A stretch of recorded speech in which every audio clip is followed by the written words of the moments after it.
Hello students and welcome in my YouTube channel accountancy for all. और आज की इस वीडियो में मैं आपको partnership second admission of the new partner नए साझेदार का प्रवेश सिखाने वाला हूं। स्टूडेंट्स, आप जानते हैं पहला चैप्टर मैंने आपको पढ़ाया था फंडामेंटल, जिसमें बहुत सारे अकाउंट बनते हैं। अब उसके सेकेंड फेज़ में पार्टनरशिप सेकेंड हम लोग पढ़ेंगे एडमिशन।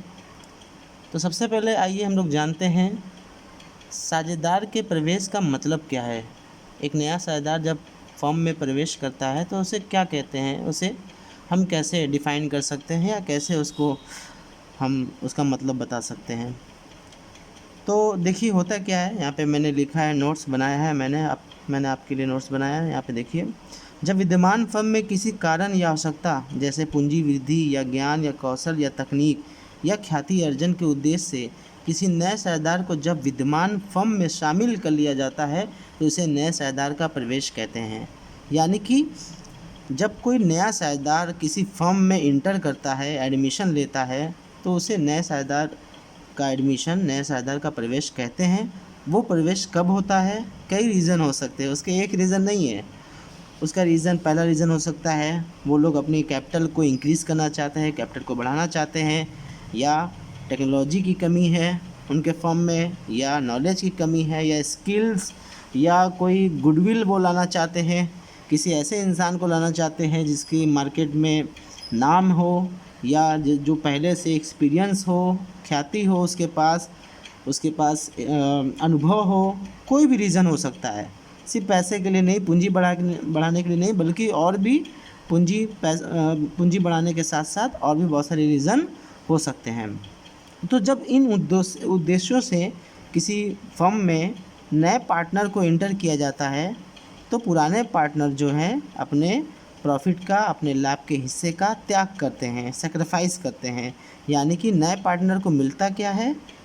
लाभ में हिस्सा। फर्म जो लाभ हर साल कमा रही है उसमें कुछ हिस्सा अब नए पार्टनर को भी दिया जाएगा, इसके लिए वो फर्म में आता है। तो इसे नए साझेदार का प्रवेश कहते हैं। ऐसा होने पर पुराने फर्म का पुनर्गठन हो जाता है। हाँ, यहाँ एक बात ध्यान देना है, जब कोई नया पार्टनर फर्म में आता है तो फर्म डिसॉल्व नहीं होता, समाप्त नहीं होता, विघटित नहीं होता, बल्कि फर्म रिकॉन्स्टिट्यूट हो जाता है, पुनर्गठित हो जाता है। यानी कि उसके अंदर कुछ बदलाव हो जाते हैं, नए नए रूल्स आ जाते हैं, कैपिटल चेंज हो जाती है, कुछ नए अकाउंट्स खोलने पड़ सकते हैं, प्रॉफिट शेयरिंग रेशो में चेंजेस आ जाते हैं, और भी बहुत सारे चीज़ें होती हैं। तो जिससे फर्म समाप्त नहीं होता बल्कि फर्म में अनेक परिवर्तन हो जाता है, जैसा कि मैंने बताया। तो जब नया कोई फर्म में साझेदार नया साझेदार फर्म में आता है तो उसके आने पे बहुत सारे चेंजेस होते हैं। तो पहला चेंज आप देखिए, पहला चेंज मैं आपको दिखाता हूँ। पहला चेंज क्या होता है? नया लाभ हानि। यानी कि जो पुराने साझेदार थे उसमें एक नया आ गया। जैसे मान लो A B C D 4 partner थे, उसमें एक नया ई आ गया है। तो इसके आने से सबसे पहला क्या चेंज होगा? इन सब के रेशो में, इन सब के लाभ हानि अनुपात में चेंज हो जाएगा, वो हमें निकालना पड़ेगा। गुडविल, जब भी कोई नया पार्टनर आता है तो गुडविल लेके आता है। गुडविल क्या होता है? गुडविल से अलग से मैं एक लेक्चर बनाऊंगा, ठीक है। अभी आप इतना समझिए कि कोई नया पार्टनर आता है तो गुडविल की रकम लेके आता है। तीसरा चेंज क्या होता है? जो पुराने पार्टनर होते हैं उनकी जो पुरानी संपत्तियां होती हैं, यानी फर्म जो पहले से काम करता आया है उसकी जो संपत्तियां होती हैं, नए पार्टनर के आने से इन संपत्तियों में, इन दायित्वों में चेंज होता है। चेंज एसेट, संपत्ति बढ़ भी सकती है, संपत्ति घट भी सकती है, दायित्व बढ़ भी सकता है, दायित्व घट भी सकता है, कुछ भी हो सकता है। और जो फर्म में पहले से संचय मौजूद है, लाभ का हिस्सा मौजूद है, वो भी हम किसी रूल से उसमें भी चेंज करते हैं, डिस्ट्रीब्यूट करना पड़ता है। और एक चेंज और होता है, कभी कभी उनके कैपिटल में चेंजेस करने पड़ते हैं, उसके प्रभावों को लिखना पड़ता है। तो कहने का मतलब ये है कि जब कोई नया साझेदार फर्म में आता है तो ये सारे चेंजेस होते हैं। इन्हीं सारे चेंजेस को हम लोग आगे पढ़ेंगे।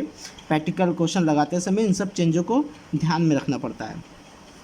उसके बाद आप यहाँ पे देख लीजिए, मैंने यहाँ पे आपके लिए नोट्स बनाए हैं। नए साझेदार के प्रवेश से संबंधित कुछ महत्वपूर्ण तथ्य, बहुत सारे बातें होती हैं। जो नया पार्टनर आता है फर्म में तो उसको लेके बहुत सारे रूल्स नए बनते हैं। तो सबसे पहला क्या है? नए साझेदार के आने पर पुराना साझेदारी संलेख समाप्त हो जाता है। यानी पहले जो पार्टनरशिप डीड होती है वो ख़त्म हो जाती है और एक नया संलेख बनाया जाता है, क्योंकि नया पार्टनर आ गया है। नए साझेदार के आने से फर्म का समापन नहीं होता, यह हमेशा ध्यान दीजिएगा। किसी नए पार्टनर के आने से फर्म डिसॉल्व नहीं होता, फर्म समाप्त नहीं होता, फर्म पुराना ही रहता है। बट फ़र्क इतना है कि किसी नए के आने से उसमें एक पार्टनर बढ़ जाता है और कुछ बहुत सारे चेंजेस होते हैं जो मैंने ऊपर आपको बताया।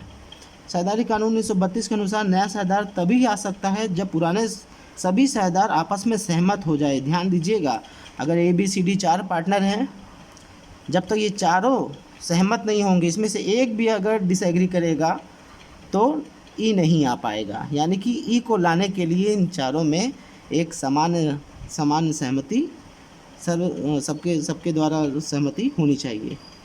उसके बाद देखिए, उसके बाद नया साझेदार सामान्यतः पूंजी व ख्याति की रकम लेकर आता है। देखिए मैंने ऊपर बताया कि जब भी कोई नया पार्टनर आता है वो पूंजी और ख्याति लेके आता है। एक बात हमें ध्यान दीजिएगा कि पूंजी लाना इतना आवश्यक नहीं है, पूंजी लाता भी है, नहीं भी आता है। पूंजी के अलावा वो एक्सपीरियंस हो या उसके पास टेक्नोलॉजी हो या स्किल्स हो या और कोई उसके पास पावर्स हो, उसके लिए भी उसको प्रवेश दिया जा सकता है। लेकिन पूंजी एकदम अनिवार्य नहीं है, लेकिन सामान्यतः पूंजी ही लोग लाते हैं, पूंजी के लिए ही एडमिशन दिया जाता है। और ख्याति तो 100% लाना पड़ता है।